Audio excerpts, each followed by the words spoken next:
cara ser acordado de madrugada, já tem um cocheiro esperando, ele chega lá, o pai da amiga não tá morto, mas ele tá em transe profundo, tem um arranhão ali no braço, assim, arranhões no braço, e nesse braço que tem arranhões tem uma chave que abre um cofre. Opa, espera aí, o que que tá acontecendo aqui? Sabe o autor que escreveu Drácula, o Bram Stoker?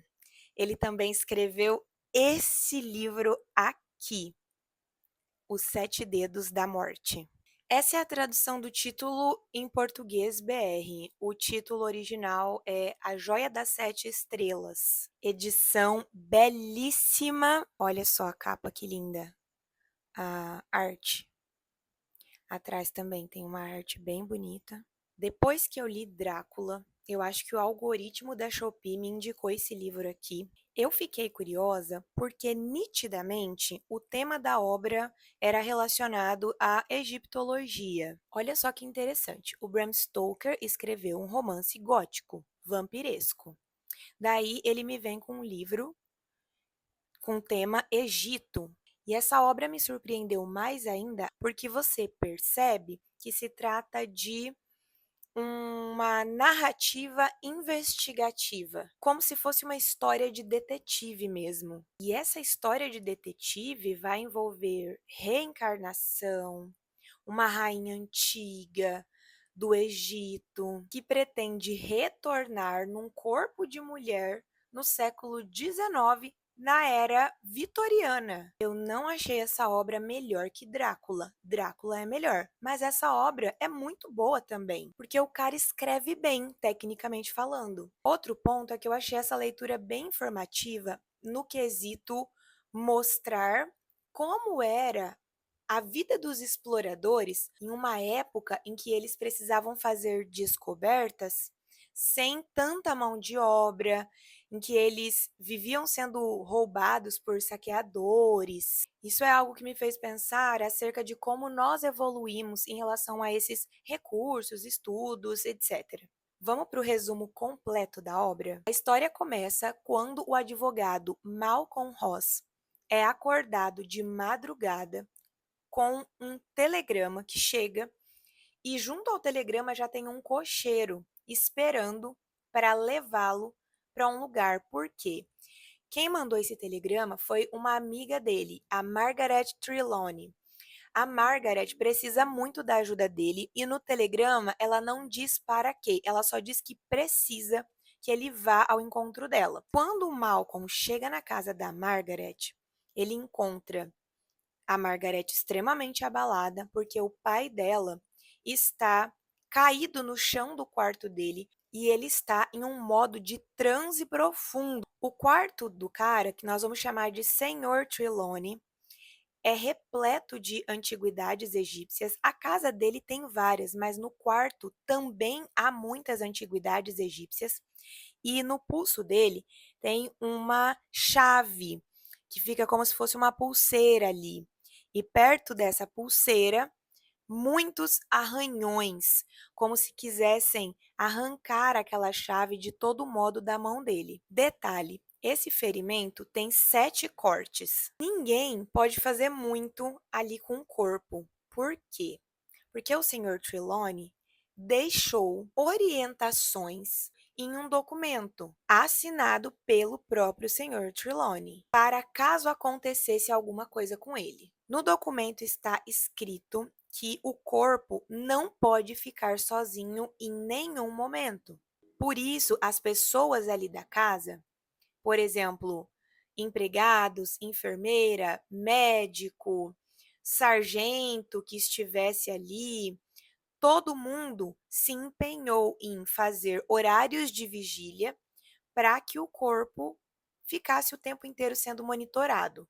Na primeira vigília, a enfermeira que está ali sentada ao lado da cama dele cai em um sono profundo e as outras pessoas que estão próximas também se sentem um pouco intoxicadas. No início você acredita que está relacionado ao tanto de antiguidade que fica ali no quarto dele, porque tem muita coisa velha, coisa que ele trouxe de explorações dele, Então, talvez algo esteja soltando, algum gás, algo nesse sentido, e as pessoas não conseguem ficar muito tempo atentas, acordadas dentro daquele recinto. E numa dessas intoxicações, porque as pessoas estão ali olhando o corpo, mas elas ficam meio baqueadas, né, ficam um pouco tontas. Um segundo ataque acontece e não é possível ver direito o que aconteceu, mas os ferimentos no braço dele ficam ainda piores. E é aí que as desconfianças começam. Quem podia ter atacado o corpo, sendo que a casa estava fechada? Quem poderia ter entrado ali e atacado? Só podia ser alguém de dentro da casa. O primeiro suspeito é o Silvio, o gato da senhorita Trelawney, porque como são arranhões profundos, eles já imaginam que seja o gato. Além disso, o gato dela tem 7 dedos em uma das patinhas. Porém, eles não conseguem encontrar vestígio de sangue, nada do tipo nas patas do gato. Então eles pensam: "Tá, é ou não é?". Além disso, a Margaret, ela tem um amor muito grande pelo gato, então ele dorme com ela dentro do quarto. Ela diz: "Ele estava na cestinha dentro do meu quarto, ele não estava aqui neste quarto no momento em que houve o ataque". Como a Margaret defende muito o gato, as desconfianças passam a se centrar nela, porque havia pouco tempo que ela estava morando com o pai, já que a criação dela foi, feita em outra casa.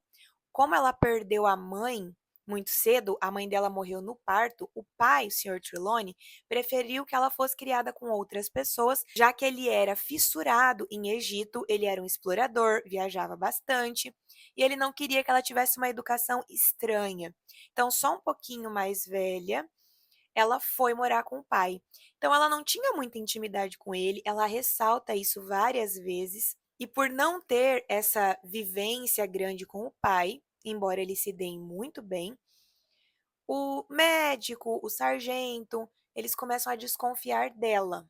Quando a trama vai ficando maçante, um personagem novo aparece. Esse Bram Stoker é esperto, né? Quem aparece depois é o Eugene Corbeck, que é um amigo do senhor Trelawney, que aparece ali na frente da casa dele e quer falar com ele, mas os criados não deixam esse amigo entrar. Falam: olha, ele tá muito mal, ele tá doente, ele não vai conseguir receber nenhuma visita. E o amigo fica assustado: como assim? Eu tenho certeza que ele me receberia, porque eu sou o melhor amigo dele. Então me deixa entrar, eu quero ver como ele tá. Chama a responsável. Quem é que tá responsável? Ah, é a filha dele, mas ela não tá aqui agora. Ela saiu para fazer uma caminhada. E nesse momento, o Malcolm está saindo da casa e vê na entrada o cara fazendo o maior escândalo e tenta entender o que está acontecendo. Essa cena é muito bacana para mostrar o caráter virtuoso do Malcolm. Ele é uma pessoa que sempre busca ouvir todo mundo. Se o médico vem falar com ele busca escutar de maneira neutra. Mesmo quando o sargento, o policial ali, fala para ele que tem desconfianças com a Margaret é amiga dele, ele tá apaixonado por ela, mas ele tenta olhar pelos olhos do sargento também, não ficar tão alienado. Então, o Malcolm tenta entender o lado ali do senhor Eugênio Corbeck e fala com a Margaret quando ela chega. Fala: olha, tem um amigo do seu pai, eu acho que a gente devia ouvi-lo, vamos deixar ele entrar. E aí deixam ele entrar. E quando ele vê o pai da Margaret daquele jeito, naquele estado, é aí que a trama fica legal, porque ele consegue soltar umas informações ali para deixar a gente mais inteirado do assunto e até criar novas teorias. Ele conta então o que ele foi fazer ali. Ele foi conversar com o senhor Trelawney porque o senhor Trelawney havia solicitado que ele procurasse no Egito algumas lâmpadas, porque ele precisava muito dessas lamparinas egípcias para fazer um experimento. Um experimento. E o senhor Corbeck consegue encontrar essas lamparinas, traz para Londres, mas no hotel essas lamparinas somem, ou seja, ele foi roubado. Então ele precisa de ajuda para recuperar os objetos. A Margaret ouve atentamente o amigo do pai contando o problema dele e ela diz algo como: "Fica tranquilo, as lamparinas vão ser encontradas". E ela diz isso com tanta convicção que todo mundo acha até estranho. Como assim ela tem tanta certeza de que isso vai ser encontrado? Então ela dá uma justificativa dizendo: "Não, é porque nós temos muitos amigos, nós vamos encontrar sim, nós vamos te ajudar". Vamos falar sobre como eles encontram essas lâmpadas? Essa cena é muito importante, porque eu, pelo menos, passei a desconfiar do Malcolm também. O Malcolm e a Margaret estão caminhando ali pela casa e ela está mostrando para ele as antiguidades do pai. Ela mostra um armário que foi o armário do Napoleão. É esse Napoleão mesmo, do Napoleão Bonaparte. E ele fica encantado. Puxa, esse armário foi do Napoleão, que armário lindo! Eu posso abri-lo para ver? Ela diz: Claro, pode abrir. E quando ele abre uma das gavetas, dentro da gaveta estão as lamparinas. A Margaret fica em choque, ele também, como as lâmpadas foram aparecer ali naquela gaveta. E nesse momento entram no quarto o senhor Eugênio Corbeck e, se eu não me engano, é o médico ou o sargento. Eu li esse livro em outubro de 2025, no ano passado, então eu não me lembro exatamente quem entrou, mas acredito que tenha sido mesmo o médico e o senhor Corbeck. Eles também acham super estranho aparecer ali, como assim, do nada? As lamparinas estavam no hotel e aparecem aqui? Mas como o senhor Corbeck fica muito feliz, muito eufórico, por um momento eles não questionam tanto como apareceu, só ficam felizes que apareceu e pronto. Então aqui dá para você já desconfiar do Malcolm e não da Margaret. Por que eu não desconfiei dela aqui? Porque ela não teve resistência nenhuma quando ele foi abrir o armário. Às vezes, se ela tivesse de fato escondendo as lamparinas, se ela tivesse roubado as lamparinas, ela não ia permitir que o cara nem entrasse naquele lugar, nem ia falar daquele armário. Mas ela não foi resistente com nada. Poxa, o Malcolm abriu justamente a gaveta em que estavam as lamparinas, né? Te deixa um pouco. Será que é ele que está causando esses ataques? Se for ele, por que ele está fazendo isso? O senhor Corbeck aproveita essa euforia, essa felicidade de eles terem reencontrado as lâmpadas para contar sobre algumas experiências que o pai da Margaret, o senhor Trelawney, e o Corbeck tiveram no Egito. Acontece que muitos anos antes, eles encontraram uma tumba de uma rainha. Era a rainha Tera, a rainha da 11ª dinastia, que era uma grande feiticeira, muito poderosa e temida, porque ela planejou a sua própria ressurreição. E essa ressurreição aconteceria especificamente numa era futura em um país do norte. Uma característica marcante da rainha é que ela possuía 7 dedos em uma das mãos. Então, eles trouxeram o corpo dessa rainha para Londres. A múmia dela foi colocada em um sarcófago ali na entrada da casa, no hall, e a mão da rainha, que tinha 7 dedos, foi encontrada separada do corpo. E o senhor Trelawney guardava essa mão dentro do próprio quarto. As pedras preciosas que foram encontradas junto dessa rainha foram guardadas no cofre do senhor Trelawney, porque para ele era o que ele tinha de mais valioso. Com essa informação, nós conseguimos fazer a ligação da trama e entender que esses ataques estão acontecendo porque essa rainha está retornando e ela quer recuperar uma joia importante, que é o seu rubi, conhecido como a Joia das 7 Estrelas, que estava trancado no cofre do senhor Trelawney.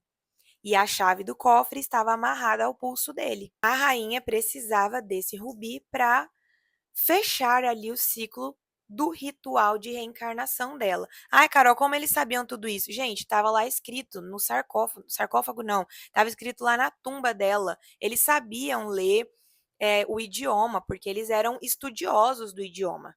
Tanto que, por entender o ritual, o senhor Trelawney traz o corpo dela para ajudar nessa ressurreição, nessa reencarnação, já que o corpo tinha sofrido tentativa de saqueamento. Como ele é um amante do Egito, ele percebe que o plano dela poderia ser frustrado, então ele tenta ajudar. Quando o senhor Trelawney desperta do transe, ele esclarece várias coisas para a filha, para o Malcolm, conversa com o Corbeck, até com o médico dele, e ele revela o seu plano para realizar essa grande experiência.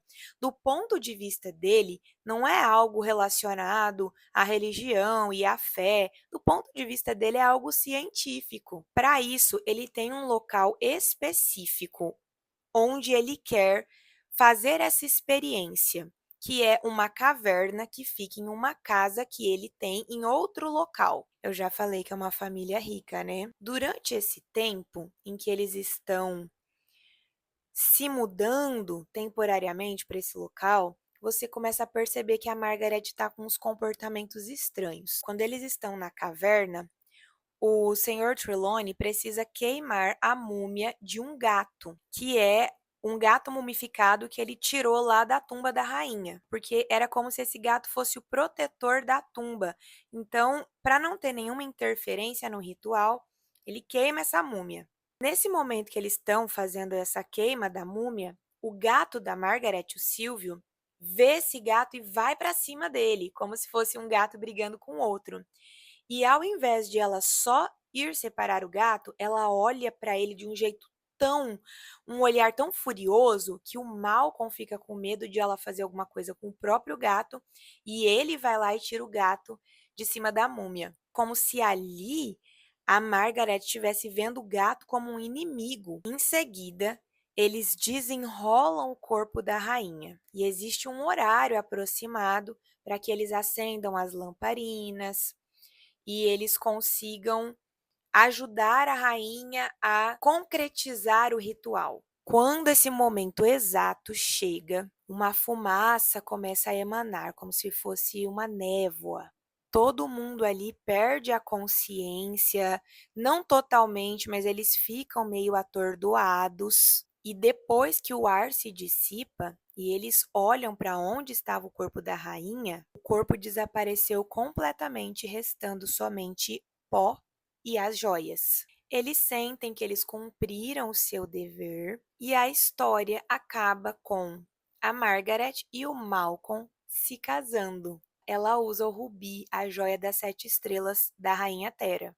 E isso me sugere a seguinte teoria: será que o desejo da rainha de reencarnar em um corpo físico, em um tempo mais moderno, em busca de paz, de amor, não foi efetivado na própria Margaret? Será que a rainha não reencarnou na Margaret? Porque tem uma coincidência que eu não contei. Quando a Margaret nasce e a mãe dela morre, nesse momento, o pai dela, o senhor Trelawney, está resgatando o corpo da rainha lá da tumba que os ladrões estavam tentando saquear. Tanto que o pai só descobre que a filha nasceu e a esposa morreu depois de voltar do Egito. O que vocês acham dessa minha teoria? Vocês gostaram dessa história? Alguém aqui já leu esse livro? Foi uma leitura que me fez conhecer mais o Bram Stoker. Deixa aqui nos comentários o que você acha e até a próxima resenha.